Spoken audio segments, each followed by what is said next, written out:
Hey, this is the short little demo I have for what I have working in the background. I'm currently working on a virtual machine automation installation script. Its intended purposes are to show someone what the installation process looks like using the graphical user interface without having to do it yourself manually.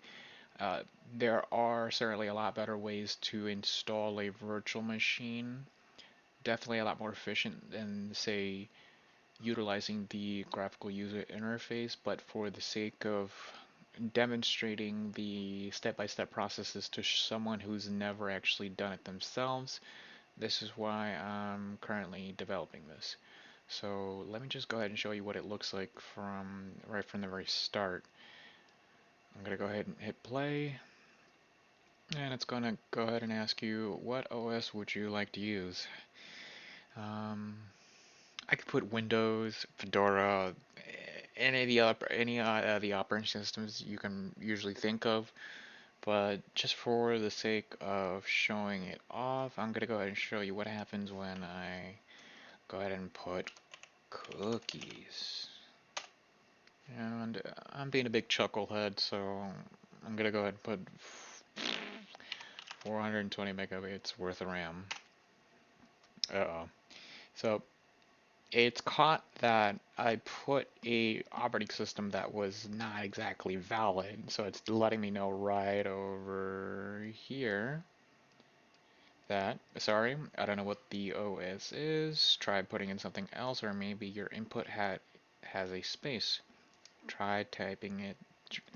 Try typing the OS all in one word. So that right away lets me know that it needs to be all in one word. So I was gonna type Windows 7 or like that, but it needs to be all in one word, so let's just type it this way. Okay, so it's caught my next joke, and it's told me, come on, I need something over than 420 megabytes worth of RAM, and it's wanting me to put something a little bit different. Let's try to trip it up one more time and say I want 10,000 megabytes worth of RAM, because I'm greedy.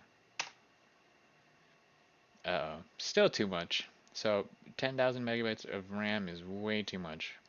Put something a little lower, please. Okay, it's asking us to enter something different. Let's say 9,999 megabytes worth of RAM. Okay, that's still too big. Let's be a little bit more reasonable about it, and I'm just gonna go ahead and give it about 4 gigs worth of RAM. And here's actually the next prompt. It says, great, you're going to be using Windows 7 as your OS and 4,096 megabytes amount of RAM. Let's get started by letting the OpenCV start doing the rest. And I added this really cute little prompt over here that says, press enter or any key to continue.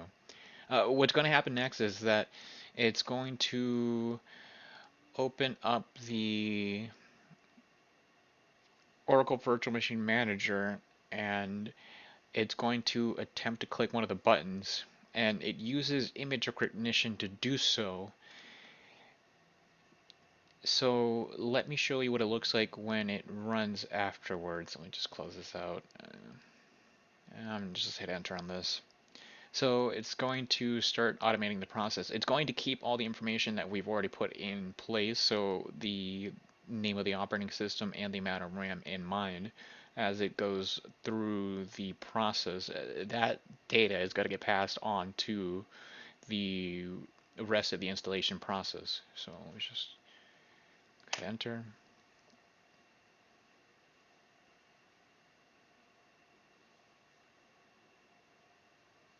So there. Nice. Now, things aren't always static on the screen, and because I'm passing a image template to the image recognition program that I'm using, it's going to look at a certain region of the screen because I also give it a predetermined coordinates to look at. Let me just show you. Scroll down. Yep, this is where the image recognition starts.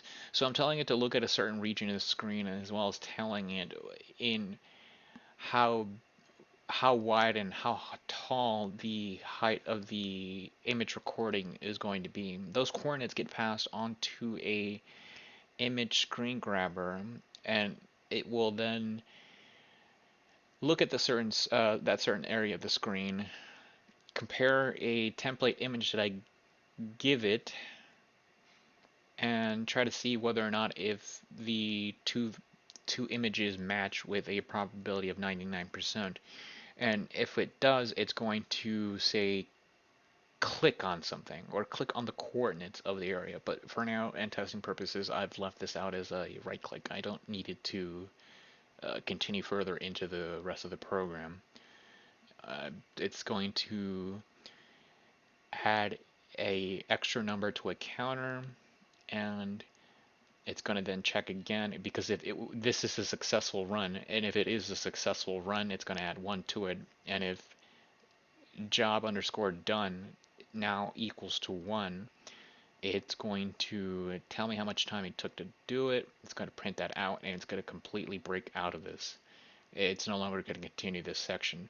Now, if for whatever reason we can't find, or the value of the template matching doesn't go over, say, or it's less than 90%, we're actually going to go ahead and call this locate function. The locate function is going to take the template that we're originally looking for, and it's going to try to look for it in the entirety of the screen with a probability of 90%. If it does find it with that level of confidence, it's going to then go ahead and give me the x, y, the width and height of it, and it's going to get passed on to the original coordinates that I had in the very beginning of the program. So let me show you what that looks like when it can't find it. So let's just say this gets moved around, and it's looking for the start button. It was originally found over here, but just for the sake of showing this off, I'm just going to go ahead and move it. So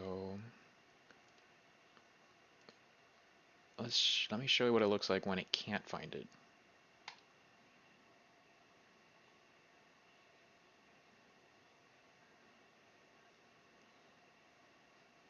Okay, that's fine. So you can actually see it right here. As it went through the first loop, the match percentage was 0%. So it goes ahead and calls the locate function, takes an entire screenshot of it, of the entire screen, and then tries to find the template image that I'm trying to look for.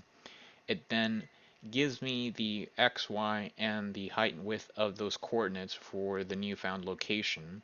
It passes those same coordinates back to the screen capture, and then it goes through one more loop.